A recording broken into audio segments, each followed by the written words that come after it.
जय हिंद, नमस्ते, वेलकम मेरे शेरों श्रेणियों। कैसी है मेरी आर्मी? आई होप आप सब बहुत बढ़िया होंगे और अपनी जिस एग्जाम की आप प्रिपरेशन कर रहे हैं उस एग्जाम की प्रिपरेशन को बहुत अच्छे तरीके से आप लोग कर रहे होंगे। इसी के बीच आप लोगों के लिए एक बहुत बड़ी खुशखबरी में लेकर आया हूँ। बीएसएफ आरओ आरएम 2025 की जो वैकेंसी है, जो कि बहुत बहुत बढ़िया पोस्ट इसके अंदर होती है।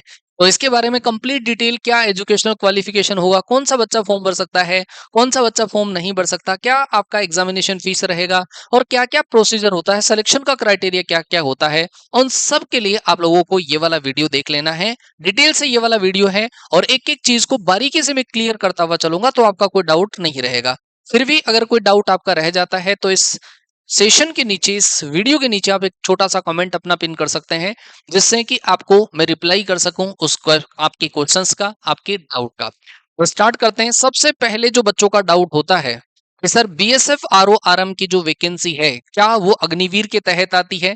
तो ये मैं पहले से ही क्लियर कर दूं कि ये परमानेंट वैकेंसी है आपकी। ये आपकी अग्निवीर स्कीम के अंतर्गत नहीं आती है, परमानेंट स्कीम है। और हमारे जो बच्चे 2023-2022 में जो सिलेक्शन जिन बच्चों का हो चुका है, वो बच्चे बताते हैं कि सर ये जॉब बहुत बहुत प्यारी जॉब है। हालांकि हमारी पोस्टिंग जरूर बॉर्डर के ऊपर होती है, लेकिन पोस्ट बहुत अच्छी है। मतलब जो वर्कलोड वगैरह ऐसी सारी चीजें इसके अंदर नहीं होती है। रेडियो ऑपरेटर, रेडियो मैकेनिक की जो भर्ती 2025 की, आपका उसका नोटिफिकेशन, हालांकि ऑफिशियल जो नोटिफिकेशन है अभी साइट के ऊपर अपडेट नहीं हुआ है, लेकिन बहुत ऑथेंटिक जो साइट्स हैं उनके ऊपर ये जो नोटिफिकेशन है वो आपका वायरल है। तो स्टार्ट करते हैं, क्या क्या चीजें इसके अंदर होगी। ये एक मैंने नोटिफिकेशन का स्क्रीनशॉट आप लोगों के लिए लगाया है। एम्प्लॉयमेंट न्यूज के अंदर ये आपका पहले से ही वायरल है। 1 या 2 दिन के अंदर आपका जो ऑफिशियल साइट है उसके ऊपर भी ये आपका नोटिफिकेशन आ जाएगा। लेकिन आप पहले से इस चीज के बारे में अवेयर हो जाएं, क्योंकि एक तो परमानेंट जॉब है आपका। आपको अग्निवीर के बारे में आप बार बार सोचते रहते हैं, तो ये आपको सोचने की जरूरत नहीं है। हाँ, बात यही है कि इसके अंदर जो नंबर ऑफ वैकेंसीज है वो कम है, लेकिन इसका सैलरी अमाउंट वगैरह और जो सारी चीजें देखते हैं ना, वर्कलोड वगैरह, तो वो बहुत बहुत प्यारा है। बहुत मतलब अच्छा आपको लगेगा इस वीडियो को आपको देखने के बाद में।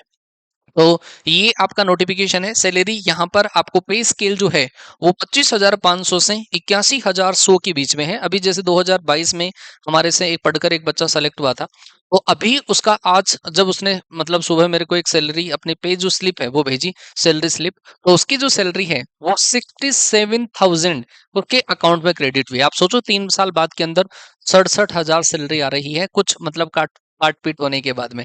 बहुत अच्छा सैलरी पैकेज मैं मान सकता हूँ। चलो सैलरी पैकेज की तो बात दूसरी है, लेकिन देश सेवा हमारा एक मेन मोटिव होता है, एक वर्दी हमारा मेन मोटिव होता है। तो उस मोटिव के अंतर्गत क्या चीजें आपकी रहने वाली है, उन सब के लिए बात करते हैं। सबसे पहले इस एग्जाम जो आपका बीएसएफ आरओ आरएम 2025 की जो वैकेंसी है, इसका फॉर्म फिलिंग है आपका 24 अगस्त से स्टार्ट हो जाएगा। आने वाले 24 अगस्त मतलब 10-12 दिन के बाद में आपका जो फॉर्म फिलिंग है वो स्टार्ट हो जाएगा। 24 अगस्त से रजिस्ट्रेशन आपका स्टार्ट हो जाएगा ऑफिशियल साइट पर। जब ऑफिशियल साइट पर ये फॉर्म भरना स्टार्ट हो जाएगा तो इसके लिए आपको अलग से वीडियो मिल जाएगा। और ये जो आपके फॉर्म हैं वो 23 सितंबर तक फिल किए जाने हैं। 23 सितंबर लास्ट डेट रहेगी। 1 महीने के अंतर्गत आप जो अपना फॉर्म है वो फिल कर सकते हो। एग्जाम का जो डेट है वो अभी फाइनल नहीं हुआ है, लेकिन मैं आपको आपकी जानकारी के लिए बता दूं, नवंबर मिड के अंदर आपका इसका एग्जाम होगा। मिड नवंबर तक आपका एग्जाम करवाने के पूरे पूरे चांसेस हैं। नवंबर मिड तक आपका एग्जाम हो जाएगा। अगर आप इसका फॉर्म भरते हैं, आप ओबीसी या ईडब्ल्यूएस या जनरल से हैं, तो 100 रुपीज इसकी एग्जामिनेशन फीस रहेगी। एससी एसटी से अगर आप हैं तो इसका 0 फी रहेगा, कोई भी फीस आपको नहीं देना। एक इसके अंदर इस पोस्ट में एक और फायदा यह है कि आपको रिजर्वेशन भी मिलता है। मतलब एससी एसटी का कोई कैंडिडेट है तो उसकी जो फाइनल जो मेरिट लिस्ट बनेगी उसके अंदर स्कोर थोड़ा बहुत 19-20 भी है तो भी चल जाएगा। जनरल की कट ऑफ थोड़ी सी ज्यादा रहती है, ईडब्ल्यूएस की थोड़ी कम रहती है, एससी एसटी की और भी कम रहती है ना। तो आपकी जो कट ऑफ है वो कैटेगरी वाइज इसके अंदर डिसाइड होती है। वैसे और डिफेंस के एग्जाम जब हम देखते हैं, जैसे एयरफोर्स देखते हैं, उनके अंदर कैटेगरी वाइज डिसाइड नहीं होती, लेकिन इसके अंदर कैटेगरी वाइज आपकी जो फाइनल मेरिट लिस्ट है वो डिसाइड होगी। अच्छा, ये सारी चीजें आपको ऑफिशियल जो साइट है वहां पर आपका फॉर्म फिलअप किया जाना है। ये मैंने फीस आपको बता दी है। और बाकी ये डेट ऑलमोस्ट आप फाइनल मान के चलना कि नवंबर मिड के अंदर इसका एग्जाम होगा। चलो, क्या क्या चीजें इसके अंदर होगी। टोटल 1121 पोस्ट है इसके अंदर, टोटल 1121 पोस्ट है। अप्रोक्सीमेटली 900 जो पोस्ट है, 910 या 920 जो पोस्ट है वो तो रहेगी रेडियो ऑपरेटर के लिए। और जो 211 जो आपके पास बच रही है 211 वो रहेगी आपके पास आरएम मतलब रेडियो मैकेनिक के लिए रहेगी। वर्कलोड बहुत कम होता है, बहुत कम होता है। जैसे हम कई बार देखा करते हैं मूवीज वगैरह के अंदर है कि जो मतलब टेलीकॉल जो बात करते हैं है ना फोन के ऊपर, तो ब्लूटूथ वगैरह उनसे बात किया करते हैं, तो इनका ऐसा वो मतलब ऐसा एक सिस्टम होता है कि वहां पर उसको थोड़ा सा ऑपरेट करना, उनको थोड़ा सा मशीनरी को सही से इक्विपमेंट को सही से करना। अच्छा जी, आपका मिनिमम एज जो है वो आपका 18 ईयर्स होना चाहिए। और अगर आप जनरल कास्ट से बिलोंग करते हैं तो आपका जो मैक्सिमम एज है वो 25 ईयर्स, मतलब एयरफोर्स के अंदर 21 साल बाद में जो बच्चा अवर एज हो जाता है उस बच्चे के लिए मौका है, 25 साल तक आप फॉर्म भर सकते हैं। फिर 28 साल ओबीसी वाले बच्चे के लिए 28 साल तक की एज है मैक्सिमम एज, वो बच्चा फॉर्म भर सकता है। 30 साल एससी एसटी वाला बच्चा फॉर्म भर सकता है। एक और मैं चीज बता दूं, अगर कोई बच्चा इस एग्जाम के लिए फॉर्म फिलअप करना चाह रहा है तो वो बच्चा या तो पीसीएम से पास आउट होना चाहिए, फिजिक्स केमिस्ट्री मैथ्स होना चाहिए। अब आप कमेंट करोगे कि सर एडिशनल बायो है चल जाएगा क्या? हाँ चल जाएगा। सर एडिशनल मैथ्स से चल जाएगा क्या? हाँ जी चल जाएगा। पीसीएम वाला जो बच्चा है ट्वेल्थ क्लास में जिस बच्चे की पीसीएम ये सब्जेक्ट रहे हैं वो बच्चा फॉर्म फिलअप कर सकता है। सर मेल फीमेल दोनों फिल कर सकते हैं क्या? जी हाँ, मेल एंड फीमेल दोनों के लिए ये वैकेंसी है, दोनों फॉर्म भर सकते हैं। और फीमेल कैंडिडेट के लिए तो और भी बढ़िया है। फीमेल कैंडिडेट की जो पोस्टिंग होती है वो मतलब बीएसएफ के हेड क्वार्टर के अंदर ही उनकी पोस्टिंग होती है, उनको बॉर्डर वगैरह पे नहीं भेजा जाता, ये फायदा भी है। तो ये आपका पीसीएम। अच्छा, इसके साथ में ही सर पीसीएम नहीं है तो क्या फॉर्म नहीं भर सकते? भर सकते हैं, लेकिन उसके लिए आपका 10th पास होना जरूरी है, प्लस आपका आईटीआई होना जरूरी है। 2 साल का कोई स्पेशल ट्रेड के अंदर आपका आईटीआई होना जरूरी है, तो वो बच्चा भी फॉर्म भर सकता है, दोनों का, आरओ का आरएम का, दोनों का फॉर्म वो भर सकता है। चलो जी। अच्छा, अगर बात करें कि क्या सिलेबस इसमें रहता है, क्या एग्जाम पैटर्न रहता है, तो एग्जाम पैटर्न के अंदर टोटल 100 क्वेश्चंस आपके होंगे, जिसमें फिजिक्स के क्वेश्चंस होंगे 12th क्लास की, 11th एंड 12th क्लास की जो फिजिक्स है उसके 40 क्वेश्चंस रहेंगे। 11th एंड 12th क्लास की जो मैथ्स है उसके 20 क्वेश्चंस रहेंगे, जो मतलब एयरफोर्स वाली जो मैथ्स फिजिक्स इंग्लिश आती है उसी के क्वेश्चंस रहेंगे। लेकिन इसके अंदर एडिशनल आपके पास जो है वो है केमिस्ट्री। केमिस्ट्री का रोल अलग ही है। 12th क्लास की जो केमिस्ट्री है वो उसके 20 क्वेश्चंस इसके अंदर रहा करेंगे, इसे लल्लू पंजू केमिस्ट्री नहीं आती इसकी। 11th एंड 12th क्लास की पूरी जो केमिस्ट्री है वो इसके अंदर पूरी की पूरी है, ऑर्गेनिक इनऑर्गेनिक फिजिकल सारी की सारी जो केमिस्ट्री है वो इसके अंदर रहेगी। जीके जो है वो भी इसका बहुत बढ़िया लेवल का आता है, इंग्लिश भी। इंग्लिश तो मान सकता हूँ थोड़े ज्यादा लेवल की नहीं आती है, लेकिन एयरफोर्स की बच्चा कोई प्रिपरेशन कर रहा है तो वो 2 सब्जेक्ट के दम पे पेपर दे सकता है, लेकिन इन दोनों सब्जेक्ट की प्रिपरेशन उसको और अच्छे से करनी होगी। टोटल 100 क्वेश्चंस का पेपर होगा, 200 मार्क्स का पेपर होगा। पॉजिटिव मार्किंग के साथ में नेगेटिव मार्किंग भी आपको देखने को मिलेगी। मतलब नेगेटिव मार्किंग हालांकि कम होती है, 0.25, एक क्वेश्चन 2+2 मार्क्स का है, लेकिन गलत होने पर आपको माइनस का 0.25 मार्क्स भी मिलेगा। ये आपका एग्जाम का पैटर्न रहेगा। और एग्जाम जो है वो आपका कंप्यूटर बेस्ड पेपर रहेगा, सीबीटी बेस्ड, जैसे एयरफोर्स का लगता है ना वैसा का वैसा ही पेपर आपका रहेगा। आगे चलते हैं। अगर तो ये हेड कांस्टेबल की पोस्ट है, और हेड कांस्टेबल में का रेडियो ऑपरेटर के 910 पोस्ट है, और आरएम रेडियो मैकेनिक की जो है वो 211 पोस्ट है। मैंने आपको बता दिया 12th पास होना चाहिए फिजिक्स केमिस्ट्री मैथ से, 60% मिनिमम आपका स्कोर होना चाहिए। फिर से देख लो, आप डाउट पूछोगे, कम से कम 60% मैथ्स में, अगर आप बाई ग्रेस भी हैं लेकिन टोटल आपके पास 60% है, आप फॉर्म भर सकते हैं। ठीक है, मिनिमम आपका 60% होना चाहिए। इंडिविजुअल इंग्लिश में मैथ्स में इसमें इसमें स्कोर नहीं देखा जाता है, इंडिविजुअल नहीं, टोटल आपका एग्रीगेट 60% इसमें होना चाहिए। और आईटीआई 10th प्लस आईटीआई आपका रिलेटेड ट्रेड में है तो आप फॉर्म भर सकते हैं, आरओ और आरएम का फॉर्म भर सकते हैं। ये कुछ ऑफिशियल नोटिफिकेशन की स्क्रीनशॉट्स हैं, हो सकता है आपको थोड़ा ब्लर दिख रहा हो तो मैं थोड़ा सा एक्सप्लेन कर देता हूँ। पहले जो बीएसएफ आरओ आरएम की वैकेंसीज हुआ करती थी उसके अंदर पहले होता था रिटर्न, फिर होता था सेकंड फेज मतलब फिजिकल होता था, फिर उसके बाद में डॉक्यूमेंट वेरिफिकेशन एंड मेडिकल होता था। लेकिन अब इस बार से थोड़ा सा बदलाव हुआ है इस वैकेंसी के अंदर। इस बार फिजिकल पहले होगा, फिर उसके बाद में रिटर्न एग्जामिनेशन होगा, फिर उसके बाद में आपका medical document verification dictation test वगैरह सारी चीजें होगी। तो सबसे पहला फेज जो है आपका वो क्या रहेगा, वो होगा आपका पीईटी या फिर आपका होगा पीएसटी, होगा physical standard test and physical efficiency test होगा।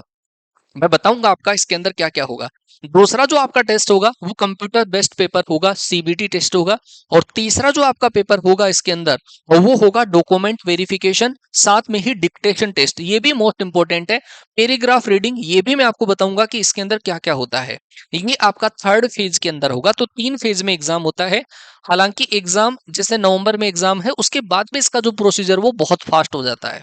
ठीक है, तो ये वाली चीजें आप ध्यान रखोगे, सारी चीजें मैं एक्सप्लेन करता हुआ आपको चलूंगा। Document verification same as it is वो का वही होगा, लेकिन जो बच्चा फेज 1 में बाहर हो गया वो बच्चा रिटर्न नहीं दे पाएगा। मतलब मैक्सिमम जो बच्चे हैं ना, जो ज्यादा होशियार समझते हैं अपने आप को, वो बच्चे कई बार फिजिकल थोड़ा सा वीक होता है उन बच्चों का, वो फिजिकली बाहर हो जाते हैं। फर्स्ट स्टेज के अंदर बहुत सारे बच्चे बाहर हो जाते हैं। दूसरी स्टेज के अंदर जो बच्चा रिटर्न एग्जाम देने जाता है, वो बच्चा वही बच्चा होता है जो दोनों के अंदर स्ट्रांग होता है। फिजिकल भी अच्छा होना चाहिए, मतलब आपका फेज सेकंड के अंदर ज्यादा कंपटीशन उसमें नहीं रहेगा। ठीक है, अगर आपने बढ़िया से मैथ फिजिक्स केमिस्ट्री पढ़ी है, जीके इंग्लिश अगर अच्छे से पढ़ी है, तो आपका फिर कोई ज्यादा कंपटीशन नहीं रहता। जैसे 2022 की अगर मैं बात बताऊं, तो उसके टाइम पर अप्रोक्सीमेटली जो कट ऑफ है वो 130 मार्क्स था। ठीक है, 130 मार्क्स, मैं ईडब्ल्यूएस की बता रहा हूँ, जनरल ईडब्ल्यूएस की। और अगर जनरल की कट ऑफ की अगर बात करें तो वो 150 प्लस के आसपास तक इसके, क्योंकि वैकेंसी परमानेंट है और बहुत अच्छी पोस्ट है, तो इस वजह से इसकी थोड़ी सी कट ऑफ जो है वो थोड़ी सी ज्यादा रहती है। चलो बात करते हैं। तो सबसे पहले आपका जो पेपर होगा, प्रिपरेशन आपका होगा, वो इस तरीके से होगा। मेरिट लिस्ट सर किस तरीके से बनेगी? मेरिट लिस्ट जो आपकी बनेगी वो 200 मार्क्स का तो आपका सीबीटी पेपर होगा, और 50 मार्क्स का आपका डिक्टेशन टेस्ट होगा। डिक्टेशन टेस्ट एंड एक पैराग्राफ जो रीडिंग है वो ऐसा होता है कि आपको ऑफिसर आपके सामने मतलब बोलेगा, एक पैराग्राफ इंग्लिश में बोलेगा, आपको उसके ऊपर लिखना है। 150 वर्ड्स आपको मिनिमम उसमें लिखने होते हैं। फिर वो बाद में सारी चीजें चेक होकर फिर वो डिक्टेशन टेस्ट के अंदर पैराग्राफ रीडिंग के अंदर आता है। ठीक है, 50 मार्क्स का है वो, और वो केवल और केवल आरओ के लिए होगा, आरएम के लिए नहीं है। हेड कांस्टेबल आरओ के लिए ही वो 50 मार्क्स एक्स्ट्रा है। तो आरओ वाले जो बच्चे हैं उसकी मेरिट लिस्ट बनेगी इसमें से, और आरएम वाले जो बच्चे हैं उसकी मेरिट लिस्ट बनेगी 200 में से। ये चीज का आप ध्यान रखना। चलो भाई आगे बात करते हैं। आगे आपका सबसे पहला हाइट, क्योंकि सबसे इंपॉर्टेंट चीज तो यही है, हाइट। लड़कों की जो हाइट है मेल कैंडिडेट के लिए 168 सेंटीमीटर हाइट होना जरूरी है, 168 सेंटीमीटर हाइट। और गर्ल्स या फीमेल कैंडिडेट के लिए 157 सेंटीमीटर हाइट। पहले हाइट देख लेना, कहीं पर कोई बेच एनरोल पहले ही कर लो, हाइट तुम्हारे को पता चले कि हाइट तो इतनी चाहिए, है ना। पहले से ही आप हाइट ध्यान रख लेना, फिर उसके बाद में ही आपको कहीं से कोई पढ़ना हो, बेच एनरोल करना हो तो करना। अच्छा, अगर कोई बच्चा पहाड़ी क्षेत्रों के अंदर कोई लड़कियां रहती है तो 2 सेंटीमीटर की हाइट में कंसेशन है, और जो कोई बच्चा पहाड़ी क्षेत्रों के अंदर रहता है तो उसको 3 सेंटीमीटर में हाइट में रिलैक्सेशन है, 165 सेंटीमीटर उसका चल जाएगा। अच्छा, अगर चेस्ट की बात करूं तो 80 सेंटीमीटर आपका चेस्ट होना चाहिए विदाउट एक्सपेंशन, और 85 एक्सपेंशन के बाद में होना चाहिए। गर्ल्स के लिए एप्लीकेबल नहीं है, ये थोड़ा सा फिजिकल स्टैंडर्ड है जो मैंने आपको बता दिया। अच्छा, फिजिकल स्टैंडर्ड के बाद में हम बात करते हैं कि सर फेज 1 जो होगा, वो पीईटी या पीएसटी होगा, उसके अंदर क्या चीजें होगी? उसके अंदर मेल एंड फीमेल दोनों कैंडिडेट के लिए होगा। सबसे पहले रनिंग होगा, ये सारी चीजें मैंने आपको बता दी है। हाइट वेट ये सारी चीजें मेजर होने के बाद में, ये मेजर होने के बाद में आपका होगा सबसे पहले पीईटी या पीएसटी की बात करूं मैं, रनिंग। रनिंग जो होगी वो होगी बॉयज के लिए 1.6 किलोमीटर की 6.5 मिनट में, और फीमेल कैंडिडेट के लिए 800 मीटर की रनिंग होगी, और वो होगी 4 मिनट में। फिर उसके बाद में एक होगा लॉन्ग जंप, बॉयज के लिए होगा 11 मीटर, एंड फीमेल कैंडिडेट के लिए होगा 9 फीट का, 9 फीट का जंप होगा। 3 चांस मिलेंगे, कोई भी आपका जो चॉइस है, जो जिसमें आप हाईएस्ट जंप कर पाओ, वो वाला चांस रख लिया जाएगा। एक आपका हाई जंप होगा 3.5 फीट का होगा, और गर्ल्स के लिए होगा 3 फीट का होगा। 3 चांस इसके अंदर भी मिलेंगे, जो हाईएस्ट होगा वो आपका मान लिया जाएगा। तीनों में फेल हो गए तो फिर आप फेल हो। ठीक है, एक सर्विसमैन वगैरह के लिए सारी चीजें थोड़ी सी अलग है। बाकी मैंने आपको पहला फेज बता दिया है कि पहले फेज के अंदर जो चीजें आपकी होगी पीईटी पीएसटी में, अगर आप पीईटी पीएसटी में फेल हो जाते हैं तो रिटर्न में क्वालिफाई नहीं हो पाएंगे। अगर आप उसमें पास हो गए तो फिर आपको मौका मिलेगा सीबीटी टेस्ट के लिए। और सीबीटी जो टेस्ट होगा आपका, वो मैंने आपको बता दिया, फिजिक्स मैथ केमिस्ट्री और आपके जीके और इंग्लिश के क्वेश्चंस आएंगे 100 में से आपको पास करना है। फिर उसके अलग से कट ऑफ आएगी। अगर आप उसमें पास हो गए तो फिर आपका तीसरा फेज लगेगा, जिसको document verification, dictation test, paragraph reading हम बोलेंगे। तो वो सारी जो चीजें होगी, dictation test only for RO radio operator के लिए ही होगा, वो आरएम के लिए नहीं होगा, 50 मार्क्स का रहेगा। और क्वालिफाइंग नेचर, अच्छा पैराग्राफ रीडिंग जो है वो क्वालिफाइंग नेचर का रहेगा, क्वालिफाई करना होता है, उसका मार्क्स वो ऐड नहीं होता है। लेकिन ये जो आपका डिक्टेशन टेस्ट होता है इंग्लिश राइटिंग, 150 मार्क्स का, 150 वर्ड्स का मिनिमम, वो आपका 50 मार्क्स का रहेगा। डिक्टेशन टेस्ट इसको बोलते हैं, वो बता रहा हूं मैं कि ऑफिसर आपके सामने कुछ बोलेगा और आपको उसके बारे में, पैराग्राफ के बारे में कुछ लिखना पड़ेगा, वो है। दूसरा पैराग्राफ रीडिंग, आप लाउडली स्पीक कर पाते हैं, सबके सामने इंग्लिश में बोल पाते हैं कि नहीं बोल पाते हैं, वो आपको खड़ा करके सामने वहां पर पढ़ा के देखेंगे एक पैराग्राफ। और अगर आप उसमें पास हो गए तो नंबर वंबर नहीं होंगे, बस पासिंग मार्क्स का ही है वो। ये सारी चीजें इसके अंदर हो गई। तो ये मैंने आपको बता दिया है, पूरा प्रोसीजर बता दिया है। नंबर ऑफ वैकेंसीज टोटल है, बाकी अलग अलग वैकेंसी जो है वो आपकी category wise, EWS, SC, ST, RO, RM की अलग अलग जो वैकेंसीज है वो आपकी, जैसे 1121 वैकेंसी शो हो रही है, तो ये पूरी वैकेंसी आप लोगों के लिए नहीं है। पहले बीएसएफ में जो बच्चे वहां पे काम कर रहे हैं उन बच्चों के लिए भी वहां पर मौका मिलेगा। वो बच्चे, जैसे दिया हुआ है रिमेनिंग वैकेंसी सीए के लिए दिया हुआ है, जो डिपार्टमेंटल वैकेंसीज अलग है, तो वो पूरी मिलाकर 1121 वैकेंसीज है। तो ये टोटल आपके पास टोटल वैकेंसीज हैं जो मैंने आपको बता दिया है। फॉर्म फिलिंग आपका 24 अगस्त से स्टार्ट हो जाएगा, ये चीज आप लोग ध्यान रखोगे। 23 सितंबर तक आपका फॉर्म फिलअप किया जाएगा। तो ये सारी चीजें है जो आपको बीएसएफ आरओ आरएम के लिए जरूरी है। क्या सिलेबस रहेगा, क्या चीजें इसके अंदर एक्स्ट्रा होती है, उसके लिए अगर आपको कोई डाउट है, सिलेबस के लिए तो हालांकि मैं वीडियो बना दूंगा, लेकिन और कोई चीजें अगर आपका कोई डाउट बचता है तो उसके लिए आपको कमेंट करना है इस वीडियो के नीचे, और इन्फॉर्मेशन कैसी लगी उसके लिए एक छोटा सा प्यारा सा कमेंट आप जरूर से करिए। मिलते हैं। अच्छा, यहाँ पर इस वाले चैनल पर भी बीएसएफ के लिए हम आपको गाइड करते रहेंगे, क्योंकि पहले हमारे 2022-2023 में जब ये वैकेंसीज आई तो बहुत सारे जो बच्चे हैं वो हमारे ऑलरेडी सिलेक्टेड हैं। मौका मिलेगा तो उन बच्चों से आपको लाइव हम रूबरू करवाने की भी कोशिश करेंगे, ताकि वो बच्चे आपको बहुत अच्छे तरीके से गाइड कर सकें। तो मिलते हैं आपसे ऐसे ही और इन्फॉर्मेटिव वीडियो के साथ में, तब तक के लिए टाटा बाय बाय, जय हिंद, वंदे मातरम।